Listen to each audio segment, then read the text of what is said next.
बिस्मिल्लाहिर्रहमानिर्रहीम। हमारा टॉपिक आज क्या है? प्रैक्टिकल किस टॉपिक पे है? Biuret test for the identification of peptide linkage. Peptide linkage कब बनेगा? अंडरस्टूड है कि amino acid to amino acid join करेंगे तो पेप्टाइड लिंकेज होगा। मतलब अगर हम जर्नल कहें कि ये कहाँ मिलेगा हमें?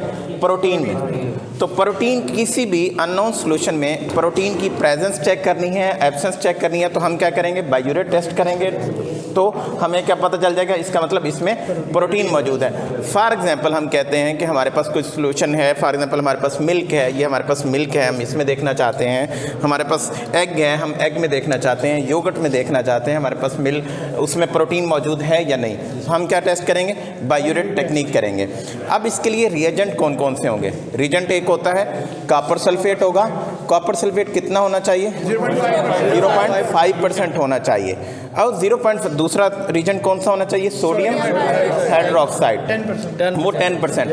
अब हमें इन दोनों को प्रिपेयर भी करना है। तो हमारे पास ये मौजूद है, कौन सा? ये कॉपर सल्फेट मौजूद है। तो हम क्या करेंगे? 0.5% कॉपर सल्फेट बनाने के लिए हम इसको क्या करेंगे? 0.5 ग्राम वे कर लेंगे। ये हमारा मेजरिंग सिलेंडर अपना वेइंग बैलेंस है। इससे 0.5 ग्राम करने के बाद हम क्या करेंगे?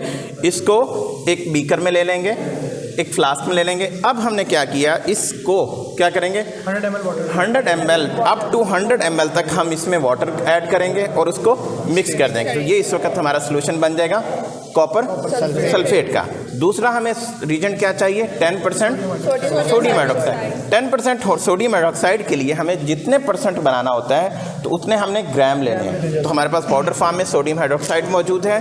तो हम क्या करेंगे? 10 ग्राम वे करेंगे।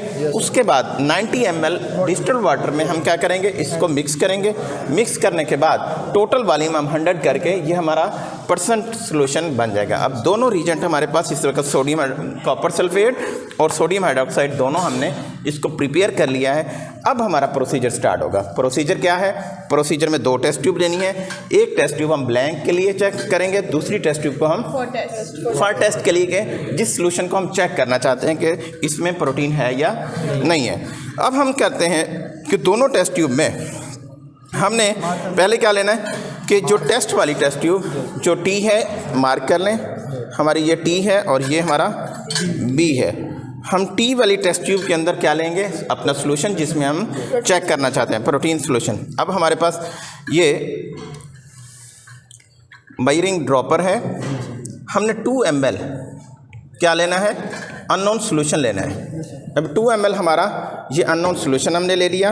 अननोन सॉल्यूशन में हमारे पास फॉर एग्जांपल हमने मिल्क ले लिया है। और उसके बाद हमने क्या लेना है? 2 ml डीआयोनाइज्ड वाटर। हमने डीआयोनाइज्ड वाटर किस में लेना है?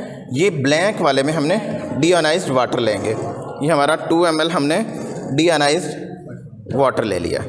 अब ये दोनों टेस्ट ट्यूब हमारे पास रेडी हैं। अब हमने इस सॉल्यूशन को, इसके प्रिंसिपल में क्या था कि कॉपर सल्फेट पेप्टाइड लिंकेज से तब रिएक्शन करेगा जब इन्वायरमेंट कौन सा होगा? अल्कलाइन। उस अल्कलाइन इन्वायरमेंट को देखने करने के लिए हमें क्या करना होगा? सोडियम हाइड्रोक्साइड को हम लेंगे और दोनों टेस्ट ट्यूब के अंदर 2 ml हम क्या करेंगे? इसमें ऐड करेंगे। अब ये हमारा इसे मिक्स करेंगे। इस वक्त ये हमारा जो सॉल्यूशन है ये क्या हो गया? ये अल्कलाइन सॉल्यूशन हमारा तैयार हो गया। अब इसमें भी इसमें भी 2 ml इसमें हाइड्रोक्साइड हमने ऐड किया टेस्ट ट्यूब में, टी वाली में। दोनों के अंदर हमारा इस वक्त 2 ml सोडियम हाइड्रोक्साइड ऐड करने के बाद अल्कलाइन इन्वायरमेंट हो गया। अब क्या होगा? कॉपर सल्फेट को हम क्या करेंगे? ड्रॉप बाय ड्रॉप हम कॉपर सल्फेट इसमें ऐड करते रहेंगे और हर ड्रॉप ऐड करने के साथ हमने इसको मिक्स करना ज़रूरी है। फॉर एग्जांपल ये मैंने इसको मिक्स किया, 1 2, हर ड्रॉप के बाद इसको टिल्ट करें थोड़ा सा और मिक्स करें। 3 4 से 6 ड्रॉप के दरमियान अगर पेप्टाइड लिंकेज मौजूद हो तो कॉपर सल्फेट के 4 से 6 ड्रॉप के बाद इसका कलर कौन सा कलर चेंज हो जाएगा? पर्पलिश वायलेट कलर आपको ये बताएगा कि इसका मतलब है कि इसके अंदर प्रोटीन मौजूद प्रेजेंट है। अब ये हमारा हो गया कि हमने ब्लैंक के 6 ड्रॉप ब्लैंक में ऐड कर लिया।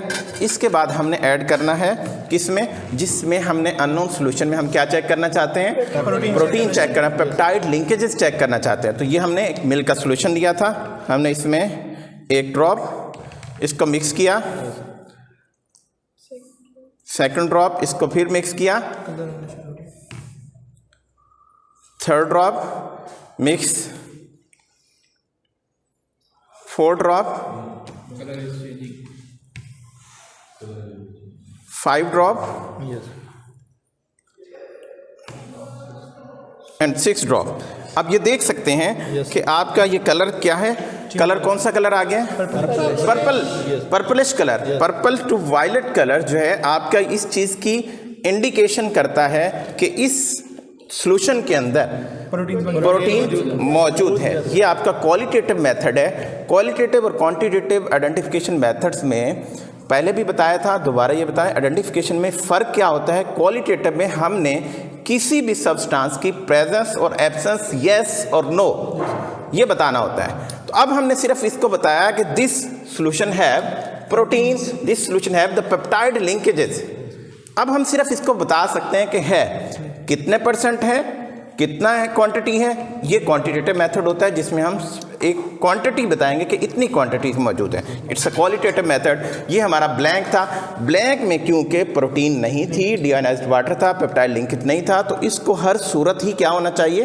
ब्लैंक ही होना। इसको कलर चेंज नहीं होना चाहिए। अगर इसका कलर चेंज होता है तो इसका मतलब हमारा प्रोसीजर ठीक नहीं है। तो इसलिए हम इसको दोनों को कंपेयर करके चेक कर सकते हैं। तो ये बात साबित करती है कि इसमें क्या मौजूद है? Peptide linkage. ये हमारा प्रैक्टिकल हो गया। बायोरेट technique for the identification of peptide linkage or protein presence. Okay.